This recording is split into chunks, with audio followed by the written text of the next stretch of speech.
Chers amis rétro gamers, comment allez-vous? Ça fait un moment qu'on ne s'est pas vu sur la chaîne.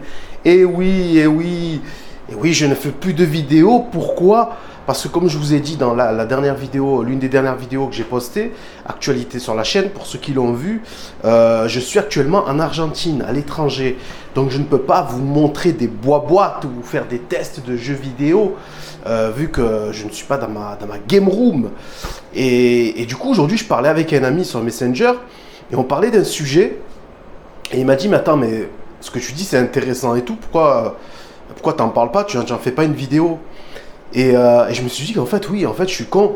En fait, j'aurais pu continuer de vous faire des vidéos sur des sujets divers et variés, sans forcément vous parler d'un jeu en particulier ou de vous faire une séquence gameplay.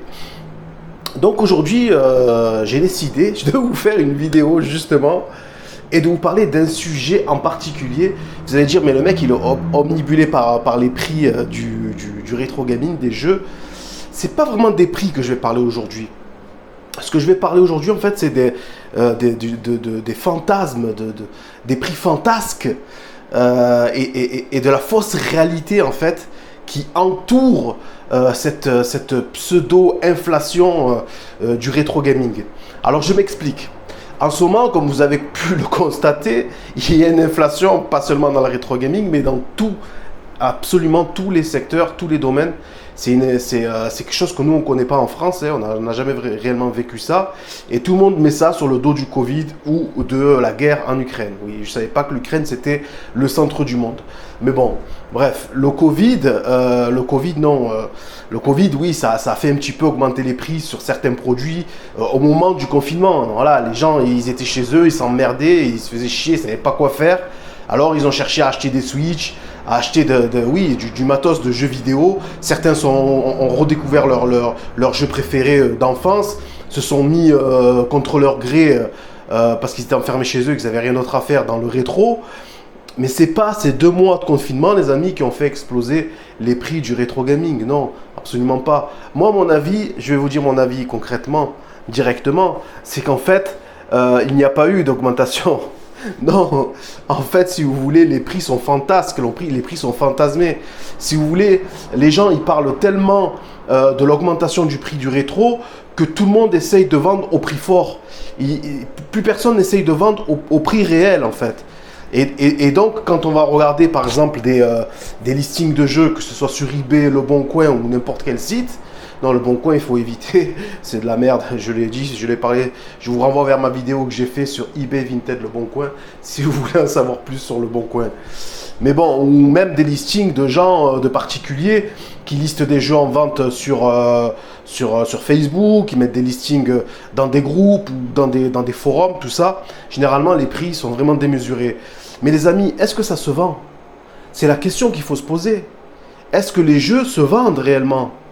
Et puis je peux vous garantir que je mets ma main à couper que les jeux ne se vendent pas, que les prix sont fantasmés, que c'est de l'ordre de la dérision, de l'imaginaire, en fait. En fait, les prix sont restés les mêmes, hein. Je vous garantis que les prix réels, en fait, sont vraiment les prix qu'il y avait il y a 3, 4 ans, voire même 5 ans en arrière. Sauf, on met de côté un support, hein, on met de côté la Neo Geo. La Neo Geo, ça se vend à n'importe quel prix. La Neo Geo, c'est vraiment un monde à part. On ne peut pas comparer la Neo Geo avec les autres systèmes. Surtout quand on rentre dans les jeux qui sont vraiment en très bon état, tout ça. Donc la Neo Geo, on la met à part. La Neo Geo, c'est vrai, ça a toujours été une console, la Rolls-Royce des consoles, console de riches, console de bourges. Une console sur laquelle ça a toujours été inaccessible, que ce soit à l'époque ou encore plus maintenant. Mais là, ils ont rajouté un 0 hein, sur les jeux. Mais honnêtement, les autres supports, je vous dis, les jeux ne se vendent pas.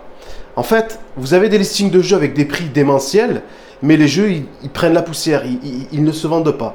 Voilà, je vous sors un exemple, je vous dis ça, c'est pas simplement un constat visuel, c'est un constat que même moi, dernièrement, j'ai mis ma collection Super Famicom en vente. Les amis, j'ai rien vendu. Je n'ai strictement rien vendu. Et pourtant, j'ai été sur eBay, je me suis renseigné sur la cote de chaque jeu et j'ai pas regardé les prix de vente. J'ai regardé les ventes réussies de eBay. Et j'étais moins cher j'étais moins cher que eBay. Bon, j'ai pas mis moins 50%.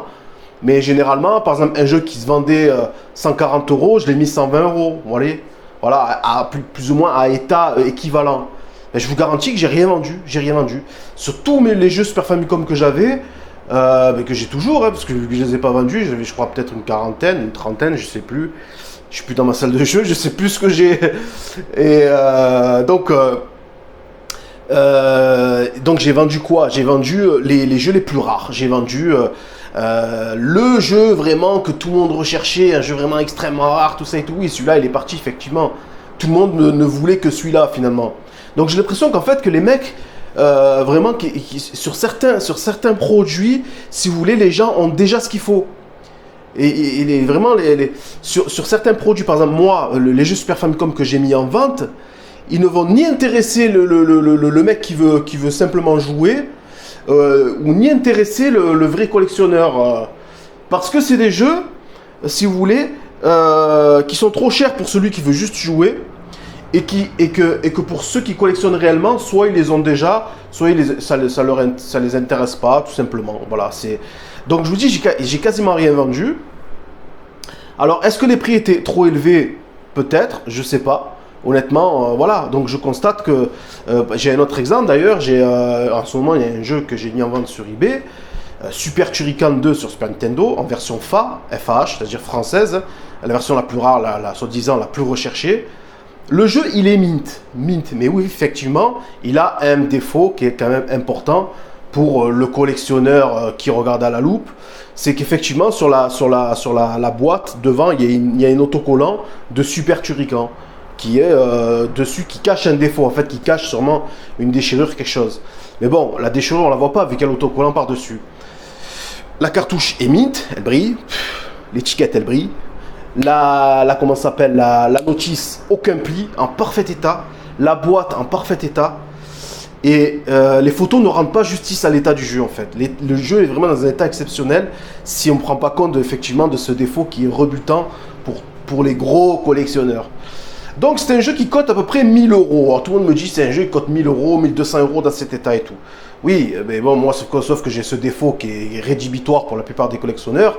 Donc je l'ai mis à moitié prix, je l'ai mis à 500 euros sur eBay. Ça veut dire que si je le vends, je vais sûrement en voir peut-être que 420 ou 430 euros. Eh bien les amis, je ne l'ai pas vendu. Ça fait un mois que je l'ai mis en vente et je ne l'ai pas vendu. Donc qu'est-ce qui se passe réellement? Moi, mon avis, dites-moi ce que vous en pensez dans les commentaires. Mon avis, c'est que les prix sont fantasmés, la hausse du rétro est presque imaginaire en fait. Elle n'est pas réelle. Elle est juste visuelle, mais elle n'est pas réelle. Voilà. En fait, voilà, il faut vous regarder. Vous voyez un prix d'un jeu le mec il délire, il met des prix de malade. Vous voyez que le jeu de toute façon il va pas le vendre.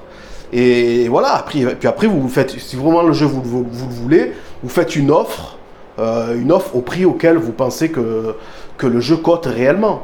Voilà, donc c'était mon avis sur les prix actuels du rétro. Pour moi, ils sont pas réels, ils sont complètement biaisés. Et voilà, donc écoutez les amis, c'est tout pour aujourd'hui. Dites-moi ce que vous en pensez dans les commentaires et je vous dis à la prochaine pour une autre vidéo. Ce sera sûrement une vidéo de ce style vu que je ne suis pas encore rentré. Allez les amis, à plus, ciao.